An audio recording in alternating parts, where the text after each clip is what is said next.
最近咱很多朋友发现啊，猫咪打喷嚏、流鼻涕啊，甚至咳嗽用的口服液啊，从这个已经变更到这个了，这是为什么呢？第一，经过这些年啊，临床发现猫咪这呼吸道致病的微生物啊，已经由原来的疱疹逐渐的变更为了杯状跟支原体。这个口服液呢，在处理这方面已经显得力不从心了。所以咱们在3月1号的时候进行了产品变更，它在就是杯状、支原体这些方面要远远优于之前的口服液，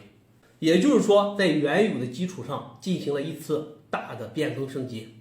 第二点可能是咱们最关心的问题，经过了呢这半年多2000多例的使用，它的效果确实要优于之前的这个。